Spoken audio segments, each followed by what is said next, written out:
Good morning, everybody. Welcome into Morning Invest on the last day of January, January 31st. I'm Clayton Morris. I'm Natalie Morris. Elon Musk is fired up about Justin Trudeau, Canada's prime minister. He fled Canada to a secret location as all of these truckers have descended on Ottawa. They were out there in negative 10 degrees celebrating Truckistan, as some people are calling it. Changed the name from Canada to Truckistan. So we're going to look at the very latest on Canada and the hypocrisy up north. And Governor Abbott of Texas joined the Trump rallies this weekend, and turns out he was not really all that welcomed there. We're going to look at some footage out of that. And the United States government, the Pentagon specifically, is really shocked to learn that their own drones kill civilians. They just couldn't believe it. According to a new report out this morning, they're going to do something about this. All of that and more as we make you uncomfortable on this Monday morning. Morning Invest starts right now.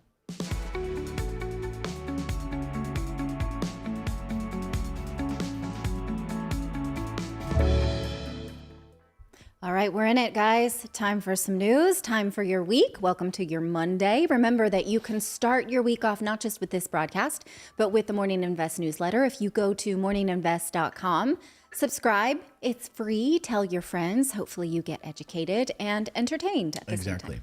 So hopefully you sign up for the Morning Invest newsletter. Morninginvest.com is the place to do that. All right, let's start with the big story up north in Canada. Justin Trudeau leaving his home country and being moved to a secure location in America, apparently, according to reports. Justin Trudeau, just to be clear about this for a second, the Prime Minister of Canada left his country out of fear over these truckers who do not want a vaccine mandate. Of course, blowing through and winding up in Ottawa. This was the scene last night in Ottawa. By the way, negative 10 degrees here in Ottawa. Fireworks going off. Didn't matter how cold it was as these truckers poured into the Capitol. Well, not if you're doing Zumba like that. I guess you if keep you're jumping yourself up and down. warm. But I mean, it's unbelievable. And the Elon Musk comes out and slams Trudeau, says, because Trudeau last week gave that speech where he called these group of truckers just a fringe minority of people. And Elon Musk comes out and says, you're the fringe minority. This is not the minority. You are the minority. Elon Musk said that to Justin Trudeau. Right. And so, it's interesting because there are a lot of parallels being drawn between the January 6th riots and this event in Canada. Some people are saying, no, this is just a ruse for white supremacy.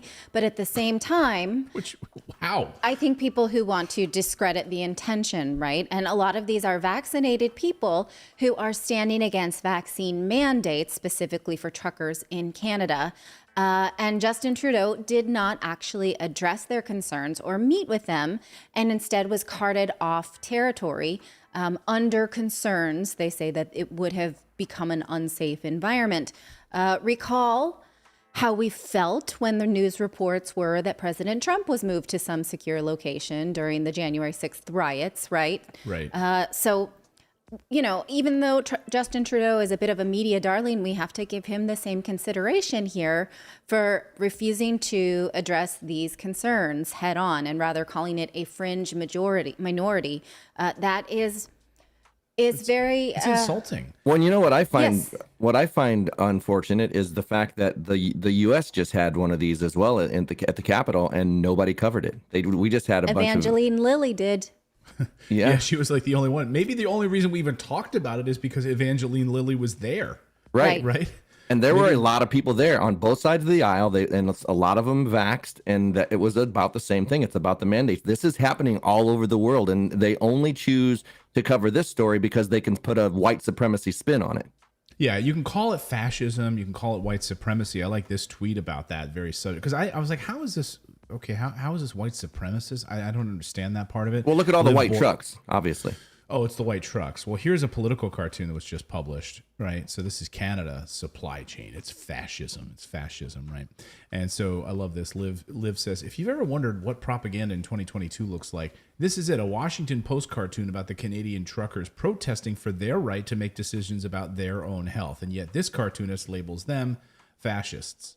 Yes, that's incredibly perplexing, and maybe a misunderstanding of the word as well. Again, a lot of these people are vaccinated people who are just standing against the freedom to make a choice for your own body and for your own health. And the Canadian government refused to even hear them out or address it. Based on, again, current science, that vaccinated and unvaccinated people still spread the virus in equal measure. They may not respond to the virus in equal measure, but the science is in on that. And so making someone get vaccinated so that they don't spread it into whatever it is this trucker is trucking, right? The science is not there anymore. So it is worth a discussion. And these people did not get it, but their spirits were lifted. I mean, Elon look at Musk, that. he's been outspoken of this whole thing, right? And last week he called the Canadian truckers. He said Canadian truckers rule. And then on Thursday he said freedom is being stripped away one piece at a time until it's gone. And then later on he even pinned a comment to the top of his Twitter feed.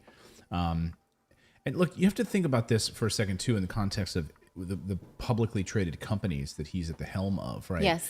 Where on the same day where, you have people who are investing billions of dollars into his companies, in Tesla and SpaceX and his new autonomous robots and all of these things, right? Could completely upend his companies if enough people want to cancel Elon Musk, right?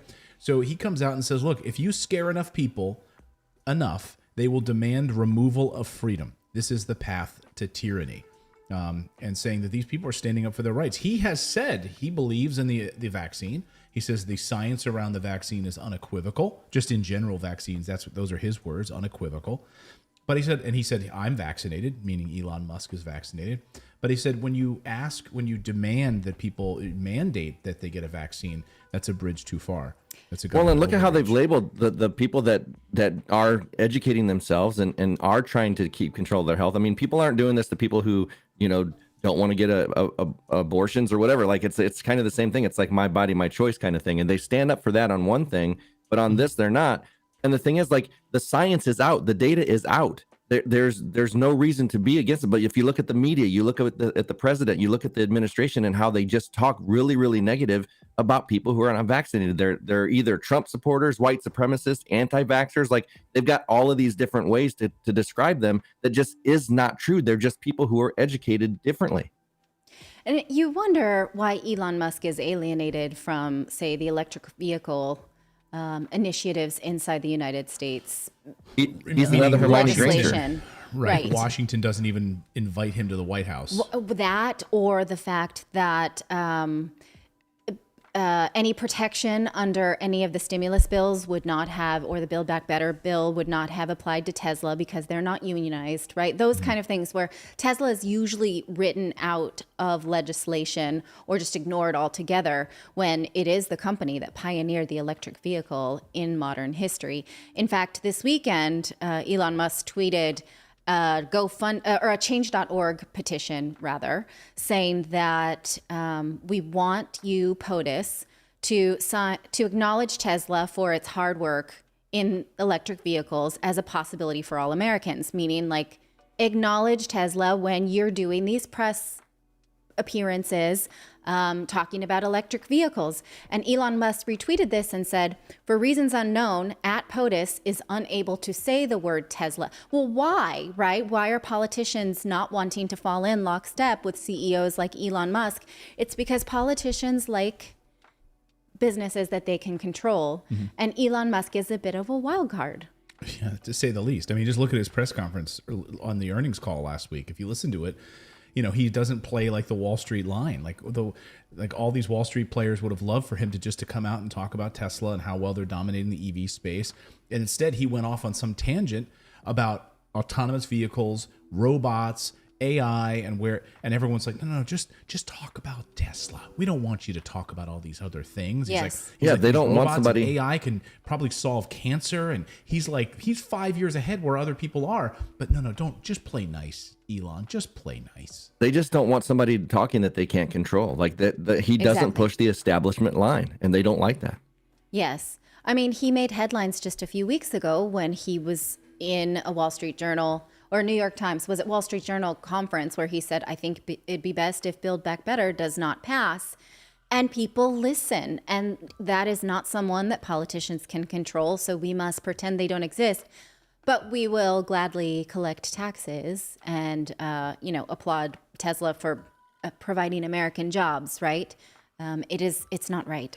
Well, Amy Justin Perkins. Trudeau, where is he this morning? We don't know. If anyone spots him, if anyone let us know. If you spot him like down in Florida, I mean, he's pulling like a Ted Cruz, basically. Like his country is, think about it, right? I mean, his country is having this crisis moment.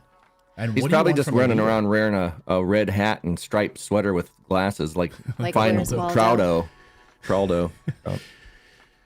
Well, okay. But if we give him the benefit of the doubt and the government really decided that this was a security risk, right? And the idea I really is to think- protect the leader. I really think if he'd have shown up, it'd have been a much better outcome than him hiding. If he'd have showed up in support and talked to them, it's not like, I mean, they're Canadians. All they'd be like, "Oh, I'm sorry, we bumped you. Sorry, Prime Minister." Sorry. It's You not like guys. they're going to grab him and string him up. Like that's the thought. If he would have Imagine showed up, I agree with you. I think again, leaders like people, supporters like people that have a conversation that don't cower in fear. I mean, I think it would have been amazing. Imagine if he did show up and he stood out there with all these people and he said, "I hear you. I hear you. I hear you. I see what you want. I understand you. Let's have a conversation about it." Instead, he flees to America. Right. I mean, I'm just going to go out on a limb here. Do you think Trump would do that? Yes. But do you think that? Okay.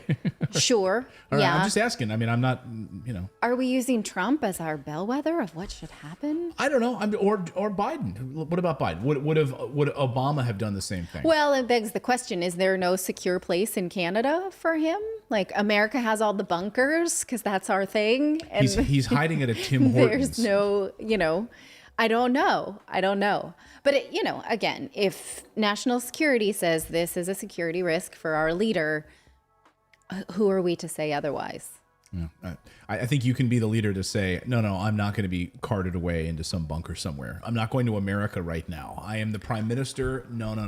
Well, ideally, what he should have said You have is the power to say that. this mandate is instated because XYZ, right? And so does this then make us think, oh, XYZ is invalid, right? well, and how come not one single person is telling us, like, justifying this mandate? Justify it. Why should we do it? Like, what is the Exactly, proof right. that we need to do it? And nobody can. Because Right. So they just can't. show up and say, I hear you, but I'm standing behind the mandate because, right? And so fill in the blank, support the blank by science, and then we won't be so scared that you're not telling us the truth. This applies to any Western leader. Anyone. All right, let's move on. All right, let's talk about, well, speaking of Trump, there was an interesting press conference. There was an interesting rally this weekend. It's kind of a tale of two moments right now in Canada and in Trump world. President Trump has basically said he's running in 2024, right? I mean, he's lining up support now. So he gave this big rally with Governor Greg Abbott. Where was the location of this rally, by the way? It was in Texas, I Texas, thought. yeah. Was it Texas? I guess it Well, was I Texas. figured that's why he was there. So, yeah, Governor Greg Abbott of Texas shows up. There were a couple of big kind of moments in this speech, I think, that were pretty telling. I guess first we should talk about the January 6th riot specifically. And if you want to kind of compare what was going on in Canada to why Justin Trudeau left at that time. He left, I guess, because of concern that this was going to be Canada's January 6th moment, right? So security, etc. So he leaves, right? He flees and does what he does. And then in the United States, President Trump said this about the January 6th protesters and what he would do if he were president again in 2024. And another thing we'll do, and so many people have been asking me about it, if I run and if I win, we will treat those people from January 6th fairly. We will treat them fairly. And if it requires pardons, we will give them pardons because they are being treated so unfairly. This hasn't happened to all of the other atrocities that took place recently. Nothing like this has happened. What that unselect committee is doing and what the people are doing that are running those prisons, it's a disgrace. It's a disgrace. Okay, so let's unpack that a little bit.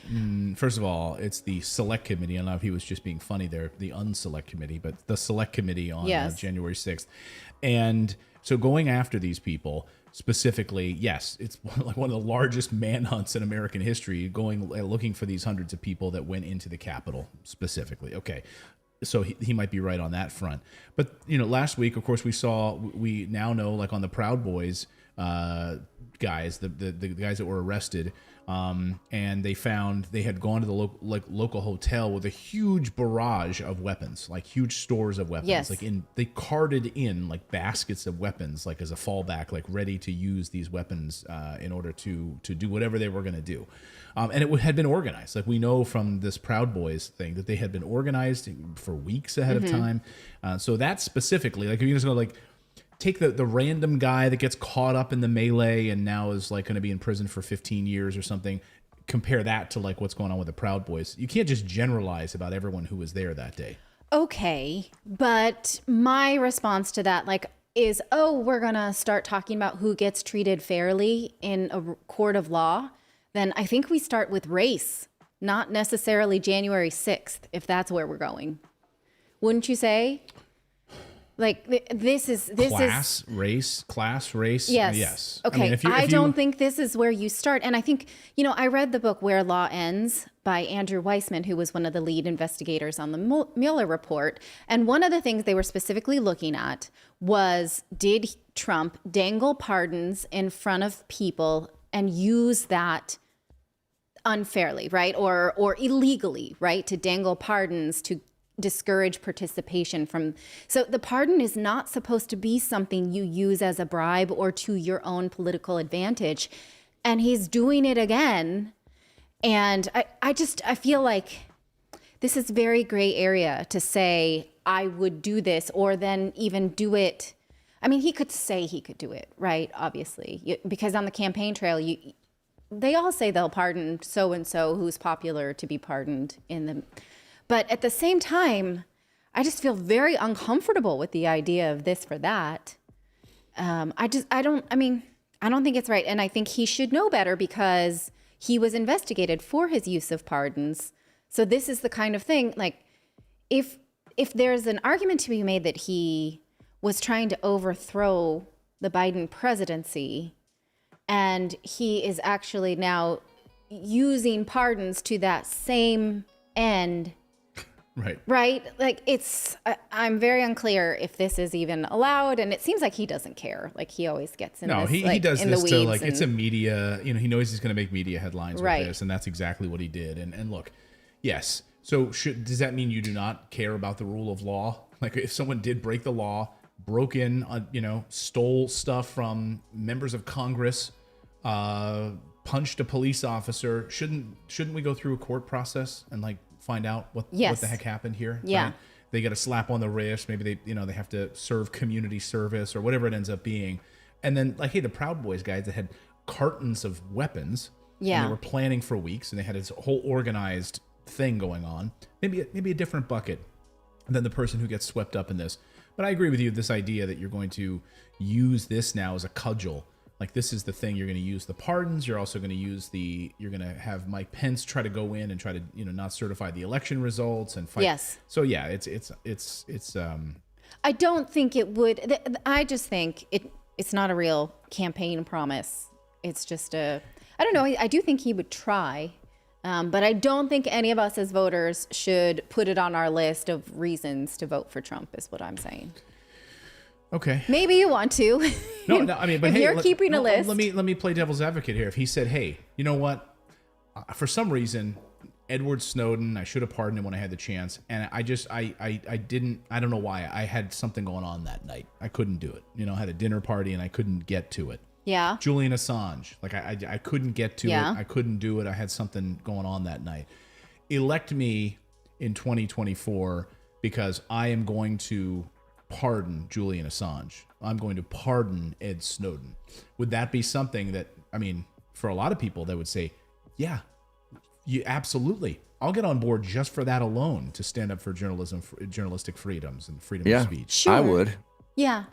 I would feel differently about it, sure. But I think that is more legal. This January 6th idea is just a bit too hairy right now while it is still in the courts. I don't know. I tend to agree because I think that, like we saw that guy that was actually there telling people to go inside, telling people to do this stuff, and he's removed from all lists, nothing happening. So, there's sinister stuff amiss just from that stuff alone. So there's a lot of stuff that we don't know. And so I don't think that these people should be the fall people for what could have been, we don't know how many feds were involved. We don't know how much they were helping organize with these people. And then now they're the fall guys for, that happening. So I don't agree that there should have been a committee. We should have just moved on, because we're like, again, for us to think for 1 second that a bunch of Trump supporters were able to get into the capital of the United States. I mean, that's like the same. What if there was a bunch of Saudis that were there that did it? Like they could have just walked in, like they were being let in. So Schmitty, that's, congressional committees, they're just for I know, but public relations. But all I I'm think saying is each of that's these what's making people, this. Don't you think that anyone who who actually didn't know that you cannot go into the Capitol and why? It's our building. It's our building. But we you own cannot it. go past federal security. But that's happened before. There's been sit-ins. There were sit-ins with handicapped people in Nancy Pelosi's office. It's happened. And they were Code Pink did it. Yeah, but they weren't. But it wasn't like this. Law enforcement is not legal, right? And so you're right. There was law enforcement there that was sending mixed messages. Each one of them, I think, should have their own court of law. Should have their day in court, and a jury of their peers should decide whether they did right or wrong. I'm with you. I don't care at all to see Congress but imprisoning try to get these to people, the bottom of anything. Right, exactly, because they never do. And to imprison these people, you know what I'm saying? Like, we don't know the circumstances. We don't know how they were let in. There's too many things that are unknown. And again, we're never going to know the answers to this. Why were people handing out sticks from the basement? Why were people trying to pull down people breaking windows? We don't see all of that stuff. Why aren't they heroes? But and these people are getting 15 years. It just, to me, it's just like, it's the punishment doesn't equal the crime or whatever. Right. But you should not pardon somebody that has anything to do with you. Right. That should be pretty easy. That's usually not how that works. Yeah. But Trump is fine doing that. And I think that's the hairier part of it. But that's what, again, I don't understand how it's all being there's a lot of people still that think he called for that and he didn't. If you read his tweets, it's just like, if you listen to Martin Luther King Jr. parsing words. And I think that you're heading down the Spotify conversation, which we absolutely should have. So Richard wants to know, Natalie, do you really think the January 6th committee is a PR stunt? Yes, I do. Because when we've seen these things happen before, when Congress somehow gets to the bottom of it and then hands their reports over to any law enforcement, and the Justice Department and the FBI can decide or not decide whether to take up certain investigations. We saw that happen with Kavanaugh. I absolutely do think that these congressional committees are just dog and pony shows. And we applaud for them. What I would really love to know from a historical perspective is what involvement Trump had in these text messages, when the National Guard could have been called in to secure the Capitol. Why was that denied? Why were these things? That's the stuff that's really interesting to me, and I don't know that we would get to the bottom of that without having a select committee. So maybe that's one thing I would want out of that, because the FBI doesn't seem like they're interested in answering that question. They're going after these individual people. I know, but we know these select committees, they were supposed to get to the bottom of 9/11, and we know more than we did the day that they created that committee. And it was all supposed to get us answers, but they never do. And anytime they get anything, because they're both same side of the same coin or whatever, or different side of the same coin, they both want the same outcome. I go back to the Warren Commission. The reason we have all of the information about the JFK assassination is thanks to the Warren Commission. So we get a lot, I think, from these select committees. But they don't have the power I'm joking, by the way. Yeah, no, I know, because they got us nothing. They got us nothing. In fact, they got us the opposite, which they planted CIA members of the CIA inside of the Warren Commission. So well, again, and tell me a commission that's been created that has given us what we wanted. Like, give me one that has had the outcome where we actually got the information. It wasn't redacted. It wasn't a matter of security, because that's like any question you would ask. It's a matter of security. We can't tell you that part. It's all been redacted. These people come in and they testify not under oath, although the people that were in charge got to be under oath. They got to tell the truth. So it's just a dog and pony show to me. Well, remember we had the Erskine Bowles commission, right? We had the Erskine Bowles commission, and we got recommendations on the Erskine Bowles. I remember. Do you guys remember this? It was. We put them in charge for like a year or so to figure out and give us answers, and for a federal budget, I believe. I think it was specifically on that. And then when we got it, we ignored all of it. Like they gave here were all of the things, and Republicans and Democrats chose them to give us answers, to go through this whole process. And then when they handed over their report, we pretty much ignored them. Right, because I think most people don't remember that the legislative branch is not the judicial branch, right? So, but Congress people act like they are. They are not. AOC cannot arrest you. Neither can, neither can Rand Paul. Neither can Governor Abbott. Like, these are elected officials made to make laws, not to punish, right? So they pretend that they have the right to we're really going to get to the bottom of this, and then we'll recommend to the Justice Department. The Justice Department should already be separately getting to the bottom of it. They should already be doing that. And in fact, they do. In a lot of places, they get to the bottom of things that they then selectively decide to either take up or not take up. I really do recommend the book Where Law Ends if you want to, about inside the Mueller investigation, because I think they had some hard calls there. And in my opinion, they made the right calls, even though the media and Bill Barr kind of spun it their way. There was some things there, some trails to follow. And the reason they never actually picked up on a lot of strings was because they knew that the president could not have his day in court. And you cannot impugn somebody who will not have their day in court, even by naming them in some kind of judicial filing or lawsuit filing. Yeah. And so I do think that the Justice Department does do their own work. The media sort of right now calling out Merrick Garland saying, you're not arresting enough people around, the January 6th riot is kind of, you see where the media bent is, but it does seem to be that he's making choices that are informed choices.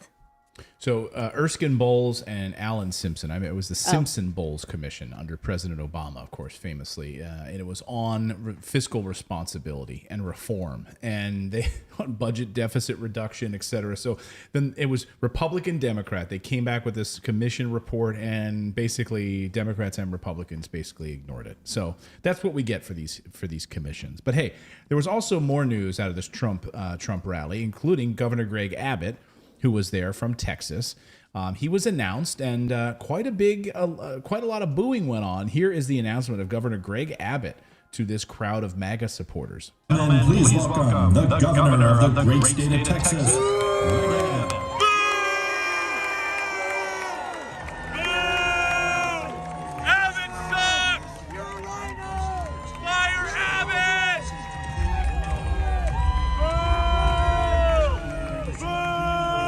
You're a rhino, they're calling him, a Republican in name only. And of course, a lot of the criticism about lockdowns and things, obviously what he did closing churches and other things in Texas is one of the main reasons he was booed quite loudly here. But then I guess one way that he could actually come out and get the crowd riled up again was to just randomly start yelling Donald Trump's name. He's like, okay, people don't want to hear me, so I'm just going to start yelling Donald Trump's name over and over and over again. And the crowd was like, okay, now we can get behind you. It's not a terrible idea if you're being booed to just chant. Are you ready for Donald J. Trump?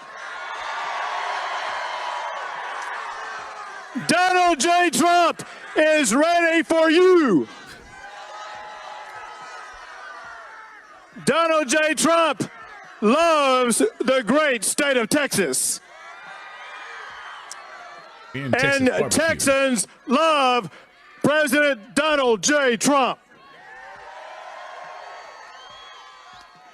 He is getting ready to come out here, and he wants to see you show your support for our President Donald J. Trump. Now, Donald J. Trump, he also... Got to keep putting that J in there, too. Yeah. Like, so, hey, everyone's booing me. Now, Donald Clayton J. P. Trump. Morris, he has more to say.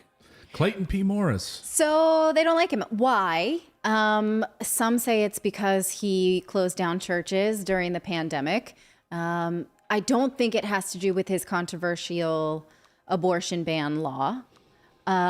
There's just, I did not realize, I thought that he was a champion of the Texas Republican Party. I didn't realize there would be so many. Champion of it?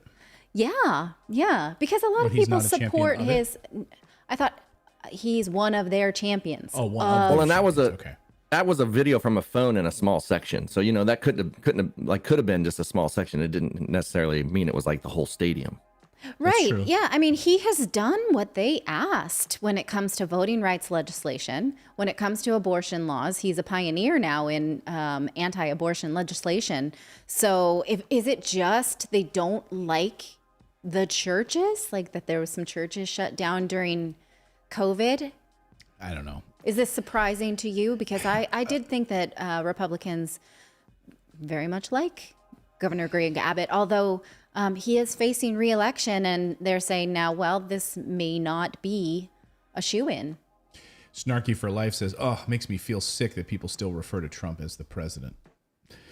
Yeah, he's not the president, guys. I mean, he is technically. You're always once president. You always get that label. So we still President Jimmy Carter, President Barack Obama, President Bill Clinton. So you still refer to him that way, regardless of whether or not they're currently in office or not. You don't say former president. Okay. That's just how you announce and introduce people. Just the same as if someone is a former senator.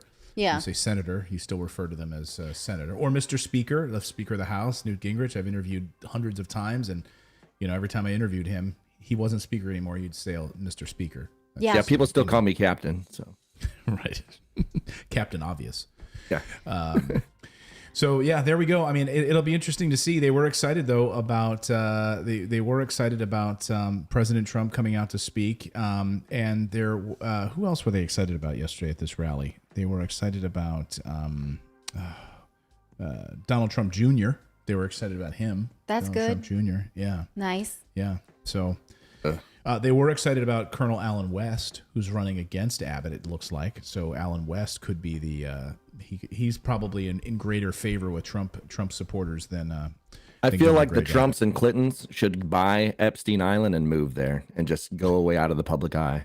No, we need Donald Trump Jr., man. I hope. I just, the wanting to watch this dog and pony show in me hopes that like Donald Jr. That's wrong, Clayton. That's wrong for us as part of the media to have that personal agenda. We were talking about this morning because I was reading a book about. I'm wrong. Here we go again. I'm sorry.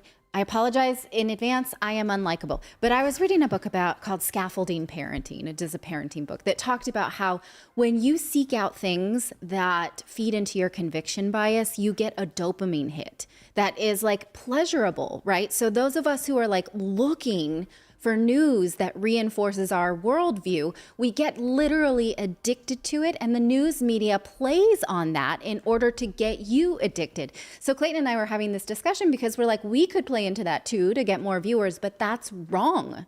It would be wrong of us to do that. What's more responsible of us is to be willing to take on news that does not feed into our conviction bias. But will that mean that all of our viewers are like, oh, this hurts? Like, what's the opposite of dopamine, right? Well, I News mean, with we talk about on principle. this show, like this show, that's the theme of our show is, right, let's get uncomfortable, right? This show, I mean, the idea here is that we're going to cover topics in the mainstream media that the mainstream media will not cover, or at least give you a viewpoint, we hope, that maybe the mainstream media ignores. Right. And it may be uncomfortable, And so for selfish reasons, sure, it'd be awesome to have another Trump presidency because he says crazy things. He's very divisive, and he says things that will feed into our conviction bias that we could just play all the time, right? Like, But that's not right for you. And it's certainly not, I don't think, a good use of our voice.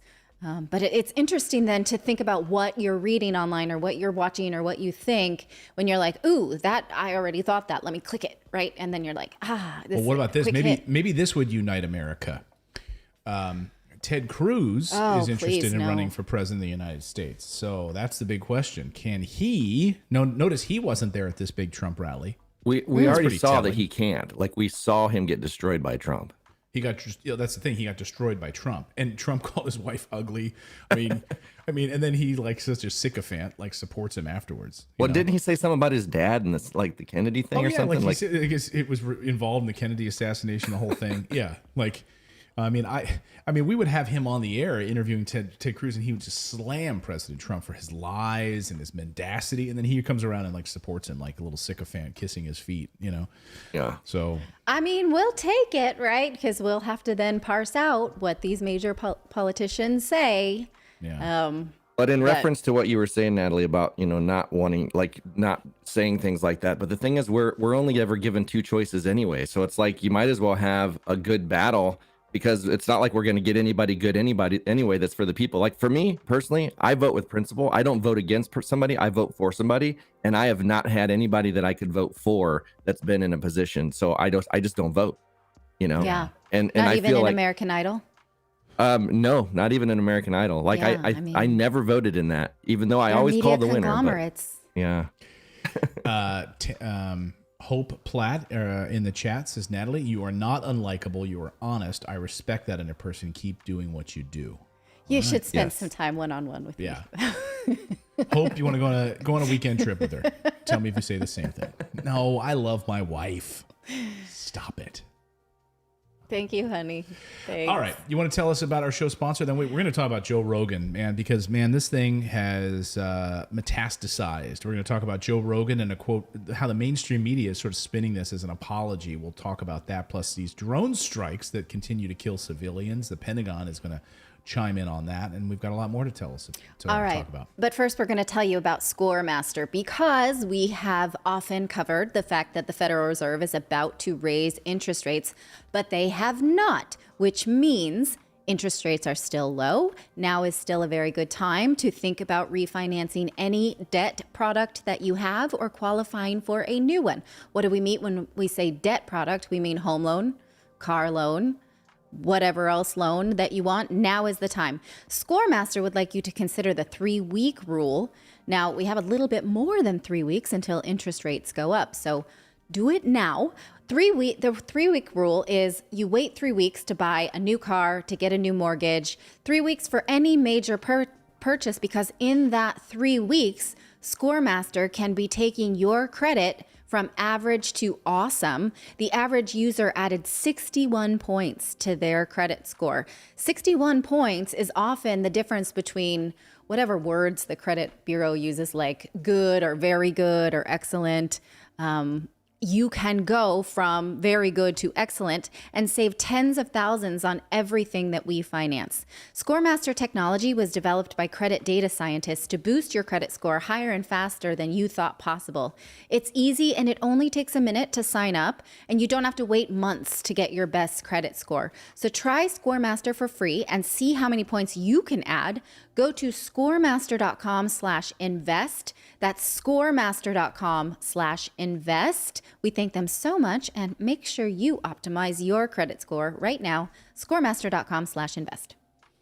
Let's talk about the Joe Rogan Spotify kerfluffle, the mess. Man, this thing metastasized over the weekend. Yes. And the liberal media absolutely on fire about this, and it was amazing to watch sort of all of the mainstream media headlines about this. Neil Young is abandoning Spotify. Joni Mitchell is leaving Spotify in backlash over Joe Rogan's... The Foo Fighters are considering it. Spreading misinformation. What? Joe Rogan's spreading misinformation, all of this stuff. The Foo Fighters were actually... That's true? The headline that I read was that the Foo Fighters are considering it. They have not said one way or the other. That's awful rock and roll. Yeah, right. Well, now Joe Rogan... But look how the mainstream media is. These are the headlines today. So here is the Wall Street Journal headline. Rogan apologizes Spotify publishes content policy. And then here is The Verge. Joe Rogan defends podcasts and apologizes to Spotify. But look right below that, which is the words that he said. I'm very sorry that this is happening to them. Is that an apology? Okay, let's break this down a little bit, because specifically these artists are saying that Joe Rogan's podcast is full of vaccine misinformation, when really Joe Rogan hosted 2 scientists, medical doctors, who said things that these artists are uncomfortable with. David, you listen to these podcasts, right? I mean, I've listened to them I listen pieces. to all 8 hours of them. Okay, so those 2 doctors, one was an mRNA doctor who developed the technology behind the vaccines, Robert right? Malone, right? Robert And Malone, the other yep. was Peter McCullough. Peter McCullough. Okay. Who is one of Now- the most published doctors in the world in his field. He is literally the most published doctor in the world in the heart field. Now, both of those podcasts were removed and people were taking issue with those things. But in his Well, they apology... weren't removed. Oh, they weren't- weren't no, removed. No, they were You removed wouldn't- from YouTube, but they were not removed from Spotify. That's the problem. And the Robert Malone one has over 50 million views, and the Peter McCullough is pushing that as well. Okay. Clayton wants me to let Joe Rogan speak for himself. He's going instead like of trying this. to instead of trying So, to part okay. instead of trying to figure out what he's saying, let's let him say it. How about that? Off camera, a better- Clayton's like... So here's what Joe Rogan had to say about those guests. Now, that's accepted as fact. Hello, friends. I wanted to make a video to address some of the controversy that's been going on over the past few days. And first of all, to say thank you to everyone that sent love and support. I truly, truly appreciate it. And it's been very nice to hear from you.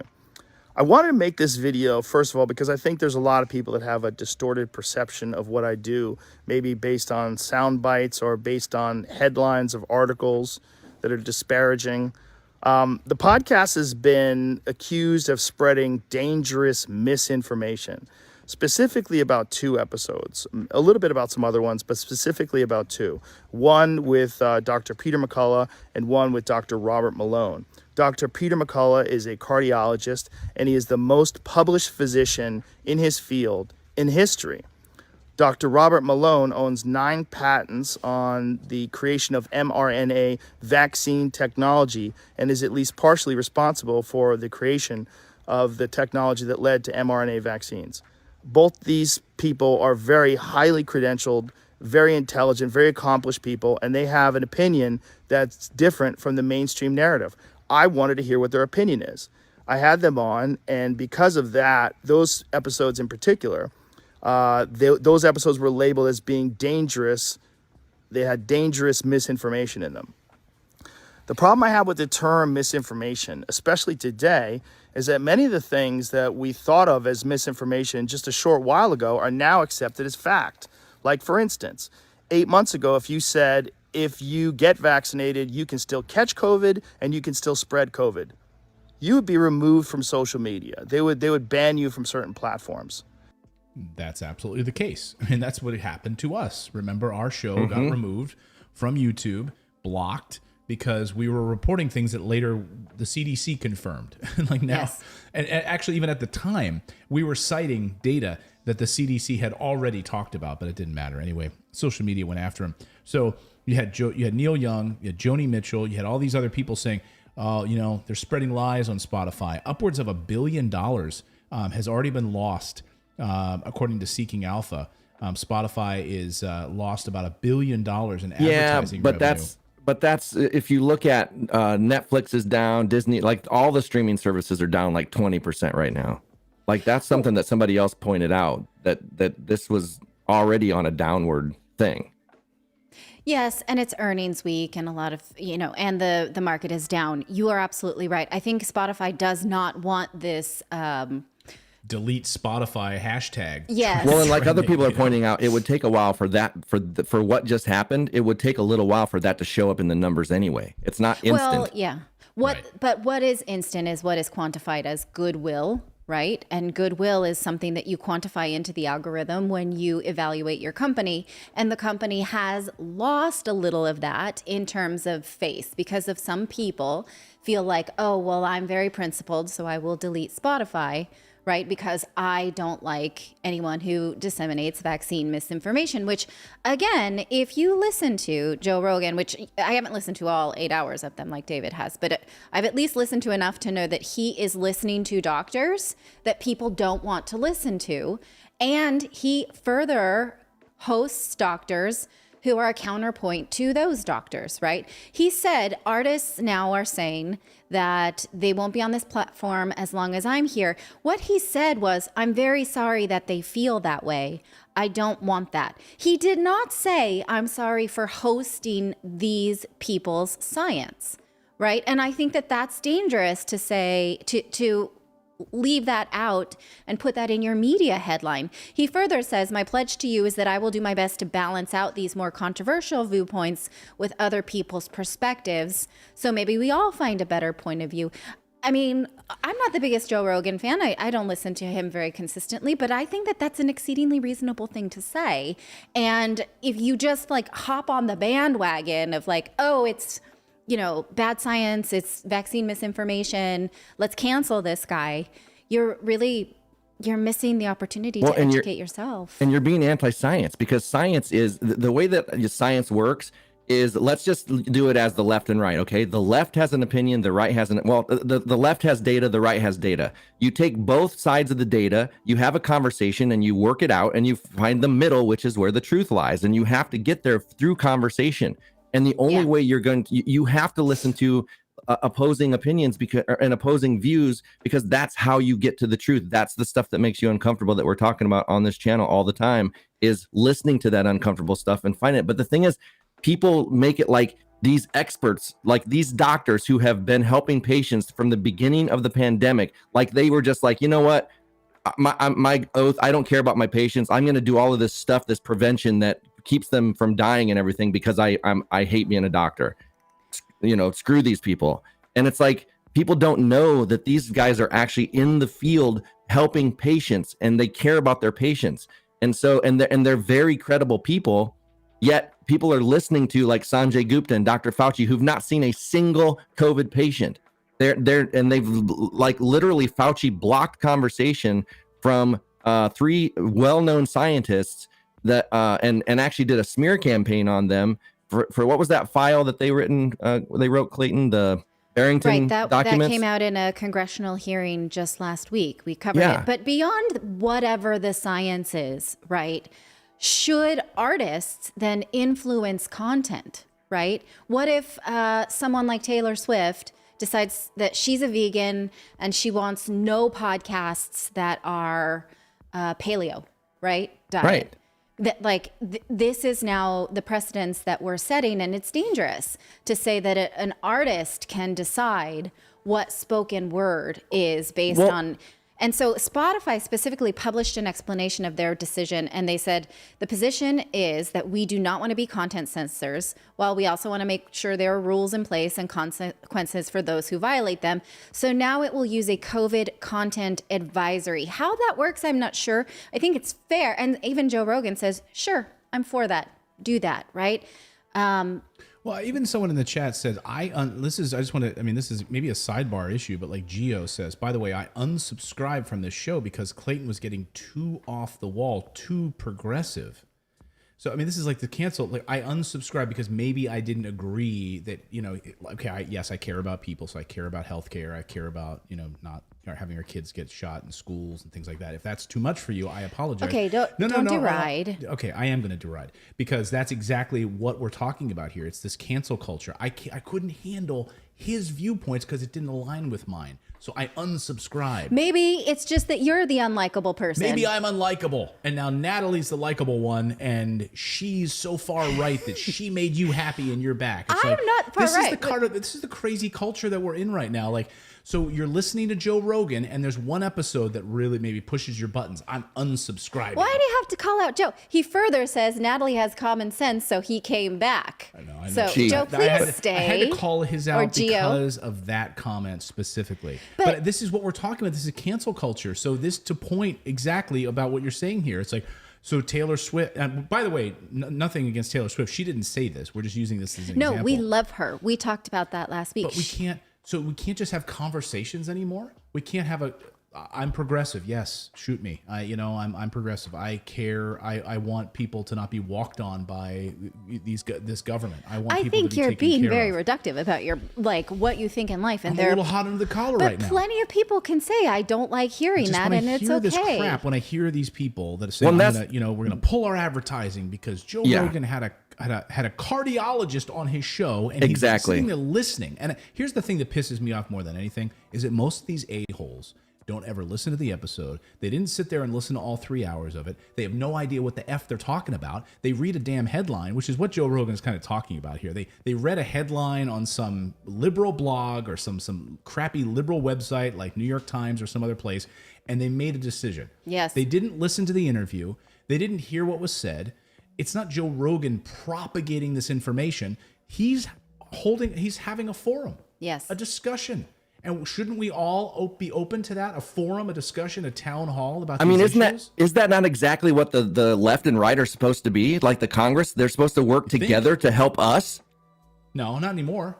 Not anymore. They don't do that. They don't care. They'd rather. But that's play what politics. it's supposed to be. But that's the problem. I'm going to unsubscribe. I'm going to cancel you because you hosted this guy whose viewpoints, I disagree with. Well, and this is the thing. These if you people really just back down, what they are so upset about is that what if any of this science is credible and I already vaccinated myself, my family, my children, my parents, right? And that is a very uncomfortable possibility that some of us cannot handle. I don't like it either. I am a vaccinated person, and some of these interviews make me afraid that I maybe made the wrong choice. But we have to listen, not just because we want to reinforce our own choices. Right. Right. So Joe Rogan, talked about that. He said, look, I'm going to try. He said, look, I'm going to try to bring on maybe some additional voices here. But the bottom line is he didn't apologize. He didn't come out and say, hey, as he shouldn't. Spotify, I'm sorry. He didn't say that. He said, I'm sorry what's happening to them. But he shouldn't apologize. But the mainstream media with these headlines, Joe Rogan apologizes. Also, he didn't bring this fight in his defense, right? Like they're coming to him and saying, I don't like that doctor you had on. So it's your fault. So I'm going to fight with you and arm wrestle over a platform. Yeah, I mean, we've had guests here on the show. I've had people write me and say, I didn't like that guest that you had on the show. Saying, okay, well, yeah, big deal. You're not, that is my. You're not going to like everyone in this world. This is what really gets under my skin, and this is something that we talk about all the time on here. Is that people plant their flags on the left and right, and they don't care what data comes out because they're like, no, I am a lefty. I'm pro-choice. I'm pro this. I'm pro that. And those three things keep them on that side. So no matter what that side says, they have to go in and cancel whoever is against that side, even though they've never seen an episode of Joe Rogan. They don't know these doctors. And that's the thing. Like I ask people all the time, like, hey, he's had these experts on that have spread misinformation. And I ask them, okay, so the doctors that you're listening to, what are their pre-treatment recommendations? What are their early treatment protocols? What are their preventative measures? Like, what are those doctors talking about that these doctors aren't? Like, it just makes no sense how people just plant a flag. They have nothing to say about it. They have nothing to say about it. So Joe kind of wrapped things up on this. It was a 9-minute video. If you want to watch it, it's on his Instagram. I cut out 2 pieces that I think were interesting, sort of the setup and then his sort of what he plans to do next about the show. And he says, look, this show grew bigger than I ever thought it could. He said, sometimes I can't even contain it. He said it started out as a conversation show, and that's what I've always wanted it to be, just to have interesting conversations. But here's how he kind of wrapped things up. I can do differently other than maybe try harder to get people with differing opinions on right afterwards. I do think that that's important, and do my best to make sure that I've researched these topics, the controversial ones in particular, and have all the pertinent facts at hand before I discuss them. Again, I'm not trying to promote misinformation. I'm not trying to be controversial. I've never tried to do anything with this podcast other than just talk to people and have interesting conversations. Yeah, it's a good way to put it, right? And, Deloitte in our chat says, people are still dying. So what should we do? Good question, Deloitte. I mean, it's a great way to... We should fight over Spotify. Yeah, that's productive. We should cancel Joe Rogan. Right. Like, that's the thing. It's like we're missing the bigger point here, and the fact that this, the fact that you have these artists and Neil Young. I mean, the hypocrisy of Neil Young, who slammed gays back in the day. He said they were responsible for the AIDS epidemic. I mean, it's like, okay, yeah, there's a lot of like heavy-handed hypocrisy going around in this mix here. So anyway, let us know your thoughts on this. Well, okay, go ahead. No, I was going to say maybe we should be focused on some bigger issues, like people being killed in drone strikes. And this is something we've been talking about here on the show. Mainstream media ignores it. The right and the left don't talk about it. We talk about it here on the show because I find it so egregious, so awful. And that is our ramping up under the Obama administration years of drone strikes. President Trump continued them. Drone strikes, killing civilians around the world in these sort of prophylactic wars that we don't even have to see, touch, be a part of, that we can just bomb indiscriminately around the world. Well, and finally we got some scrutiny on this after what happened in Afghanistan, when that drone strike wiped out a whole family, an innocent family, right? And it was supposed to be Al-Qaeda, right? It was supposed to be Taliban leaders. It was supposed to be terrorists, whatever it was. It wasn't. It was an innocent family, and a lot of children died.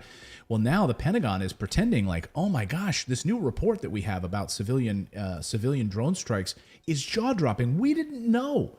We had no idea how many citizens were being killed. I mean, literally, that's like the pretend that's going on here with this new report from the Pentagon. Well, why do we know is because Daniel Hale, who pleaded guilty to leaking classified military documents, revealed the scale in which the U.S. regularly kills civilians on drone strikes, right? That. Well, and since so that person is still being tried for this crime. Imagine a whistleblower, someone who so in the same vein as a Julian Assange or an Edward Snowden, we actually get this information because of somebody who managed to get this information out of the government. Mm-hmm. The only reason we know about it is because they managed to leak this information. Well, now Secretary of Defense Lloyd Austin released this 2-page directive called Civilian Harm and Mitigation Response Plan. So this is like him calling for research within the next 90 days that can tell us specifically how we can stop that, how we can, quote, strive diligently to minimize the harm inflicted on civilian populations. And he's saying we're going to come up with a plan. We're going to develop more standardized civilian harm operational reporting, meaning that we acknowledge we haven't admitted this in the past. Afghanistan looked ugly. We didn't like it. I mean, it's basically about that killing civilians, we can do better. And we'll write up some reports and come up with something. I mean, I do have an idea. You can stop launching bombs. Yeah, no more drones. So they've been since the Bush administration is when drones started. And since then, there's been plenty of data to show that upwards of 90% of the people killed have been civilians with every drone strike. And then when Bush era ended and Obama came into office, he had the ability to cancel that drone program because he was the peace candidate. But what did he do? He increased it by 400%. It was increased again under Trump, and it's been increased again under Biden. So this is something. It's like a prophylactic war because you can then send the boys home. Yeah. Right? And now you can run these drones prophylactically. I hate to keep using that, but it really is. It's like it's like our cellophane wrapped chicken. Like we don't want to know where it comes from. Just give it to me at the grocery store, cellophane wrapped and chopped up. Like David, I know that's how you like your chicken. You like to not know where it comes from, but that's how we like our wars, right? Like we don't want to have it touched. We don't want to be in part of it. Great. Well, if from Oklahoma, these guys can sit in a shipping container and run these drones with the joysticks, which is what they do. And these guys bomb there's other countries, that's fine. The what do you call the people that try to get kids into the military? The recruiters actually actively look for gamers to do the drone things. And have you ever seen the interview with the kids that have been doing the drone strikes, how it messes them up because like they don't know, like this one guy had said he knew that this was a kid and they told him to hit it anyway. Oh my God. It's like Ender's Game, one of the great science fiction books of all time by Orson Scott Card, right? They're like basically getting gamers, right? Like to be a part of this, but they're actually doing war games. Like it's not a game. They're actually carrying it out, even though they feel like they're playing a game. And that's what they can do. I mean, so the Pentagon is now going to take action or pretending to take action Well, this specifically, if I were the defense lawyer against Daniel Hale, I would take this document and say, oh, you now want to develop more accurate reporting of civilian harm when my client actually took that into his own hands, meaning you admit that keeping this information from the American public is a problem. So I think that should be a part of his defense. I'm not a defense attorney at all, but you would think that this is at least some admission of guilt on the American government for the fact that, like, we haven't been very good at reporting this because we do it fairly often. So here's one thing. If they think that this was a problem before, how about we stop trying that guy? Yeah, that's maybe stay. Yeah, hey, thank you. We're gonna cancel this trial now because you know what? We didn't like that you stole our information, but as a result of your whistleblowing, as a result of you stealing these documents, now we know about this, and we're really going to take this into our own hands to fix this. Actually, I misspoke. He is currently serving 45 months for that. He's not currently in trial. I'm sorry. And he said specifically at his sentencing hearing, I stole something that was never mine to take, the precious human life. I couldn't keep living in a world in which people pretend that the things weren't happening that were. Please, Your Honor, forgive me for taking papers instead of human lives. So this is worth considering rather than, I don't care about your 90-day report, right? If this is still what's happening. So that's nice. Well, and all they're going to do is find a way to paper like Legally Blonde, and that will maybe make it feel better. And they're just going to find a way to spin it again, just like they do everything else, to be like, oh no, we in our analysis we found that it was a low percentage of civilians. Like, they didn't even look how long it took them to admit that they killed civilians in this last strike. They went through everything they could until there was no way they were getting out of it because too many people knew.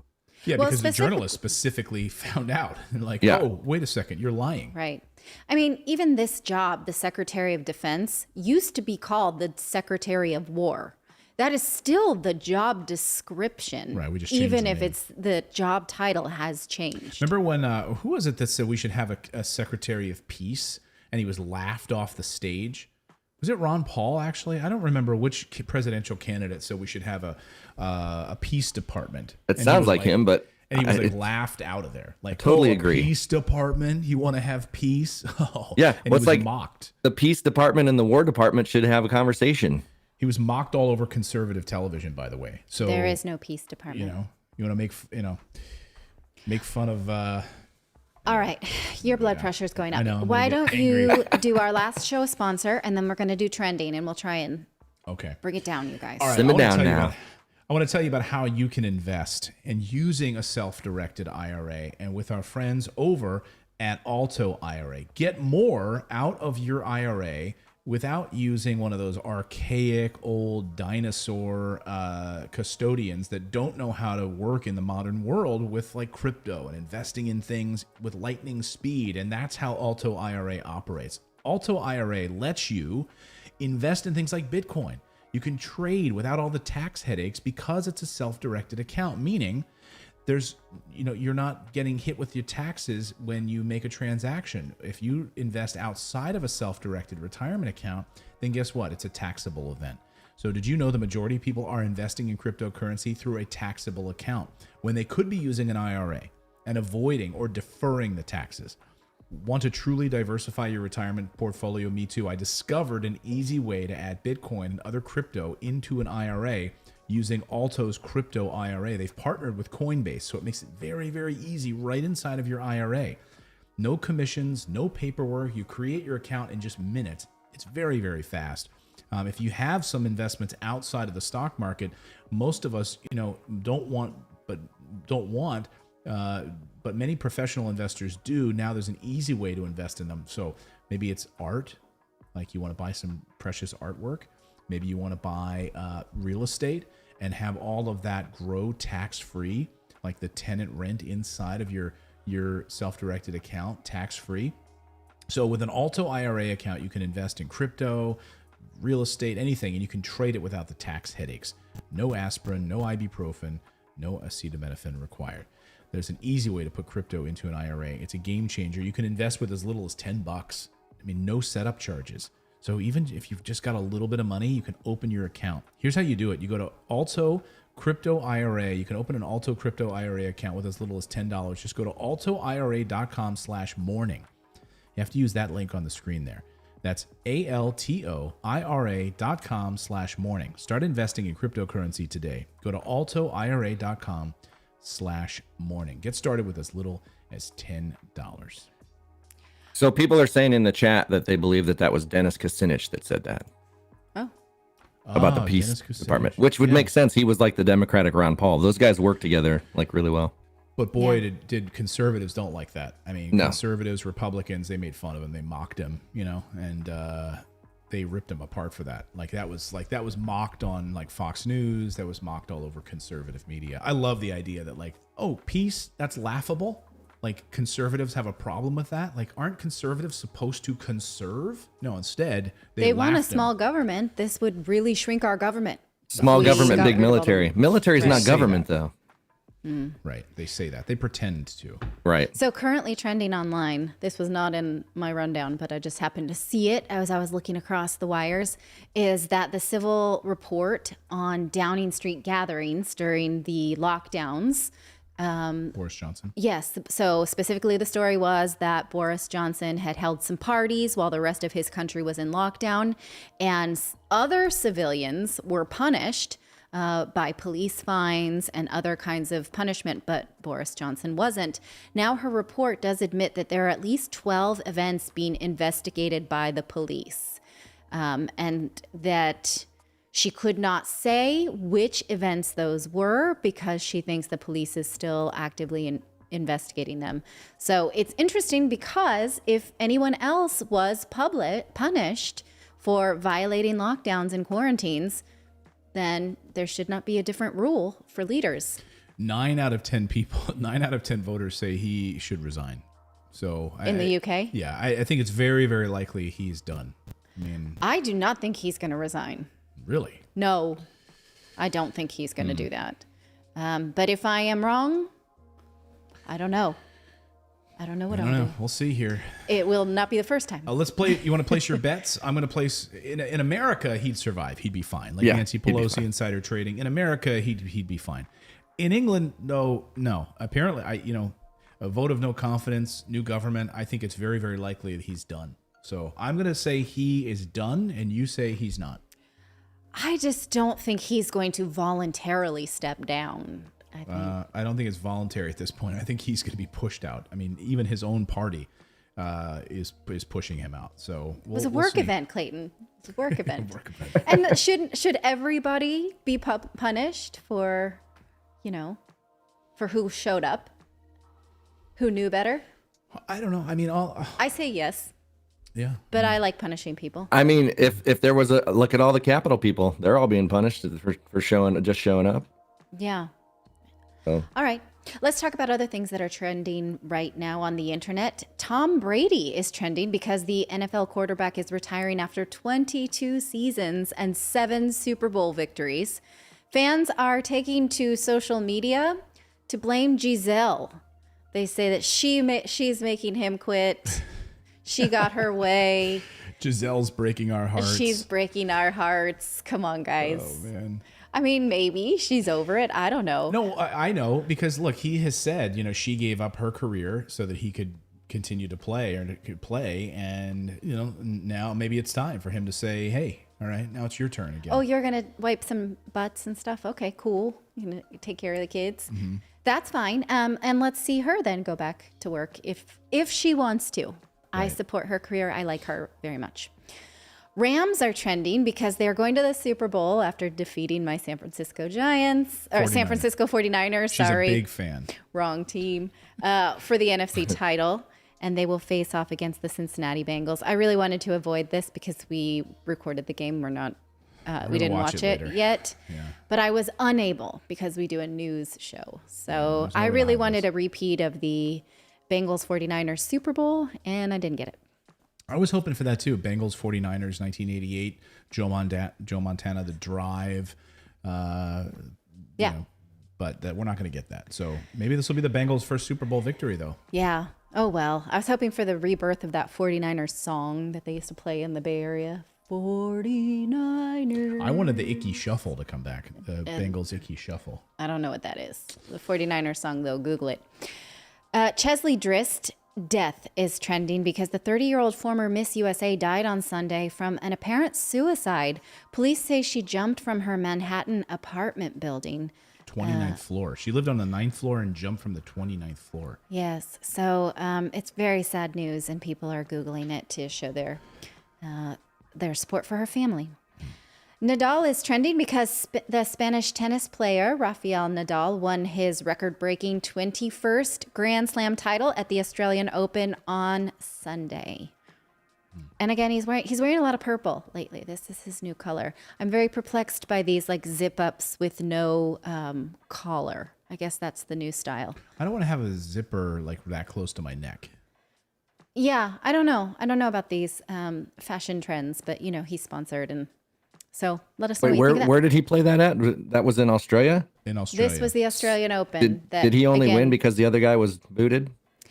This is what we talked about last week, is that Clayton wants to put an asterisk on his win. And you know what they should do? They should take them out of the country and have them play somewhere else. Like floating in the Pacific. How about that? So they're Australian adjacent.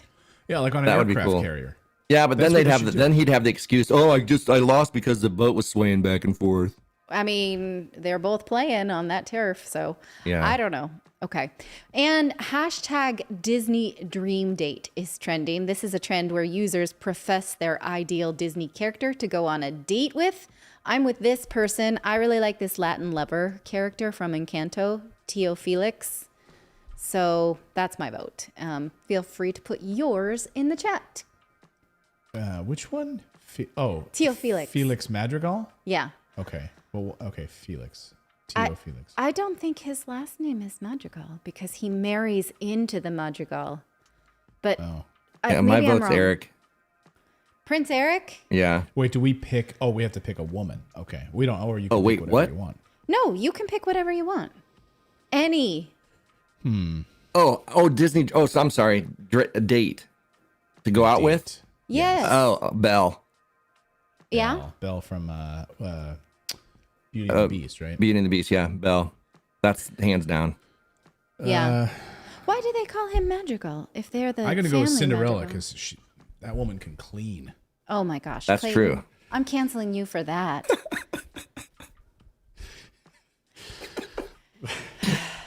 We're done with you. We're done. Man, that woman can scrub a floor. Okay. All right. Well, that was And she doesn't wear fun. shoes. Right. Exactly. She wears shoes? What are you talking about? No, she was Jim Jackson. I agree with because Jessica Rabbit. Yes, Jim Jackson says Jessica Rabbit. She's not That's a Disney not Disney. character. Not Disney, but I'm with you. Yeah. I'm All right. I'm then. married to Jessica Rabbit. Oh, honey, stop.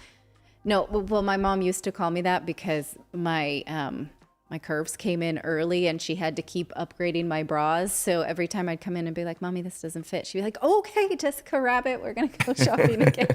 So it's an inside joke for my family that I explained and now wish I hadn't.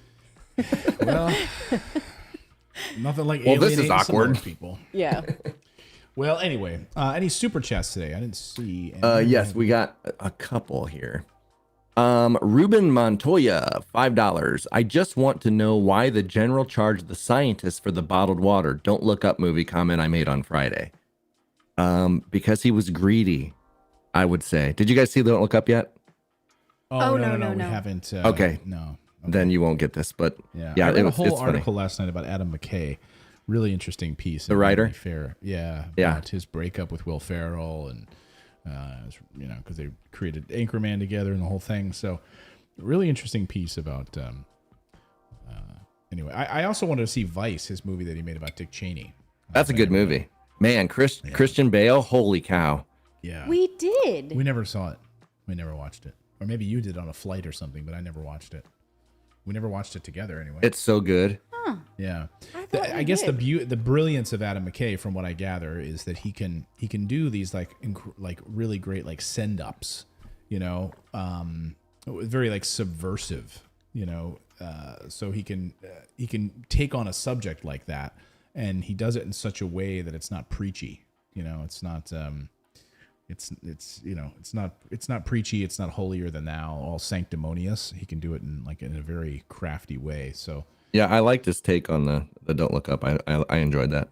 I mean, if you think about Anchorman, I mean, it's a send up of media, you know, and it's it's true. I mean, you have all these vapid news anchors, you know, they're just there. Like, anyway, Jason Jones. Remember the Hong Kong protest? Both sides supported it. Those protests had violence, but when it happened in D.C., then it's different. Hypocrites. Yes, indeed.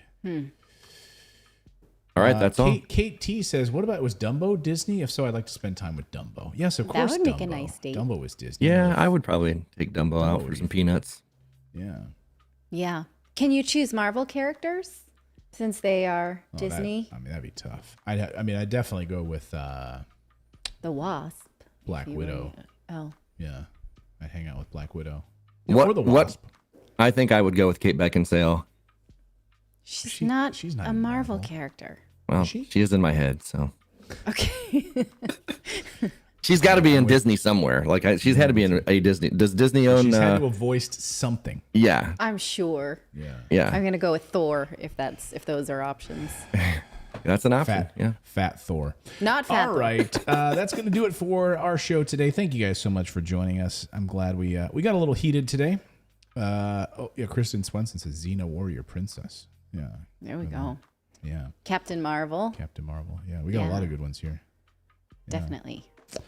All right, everyone.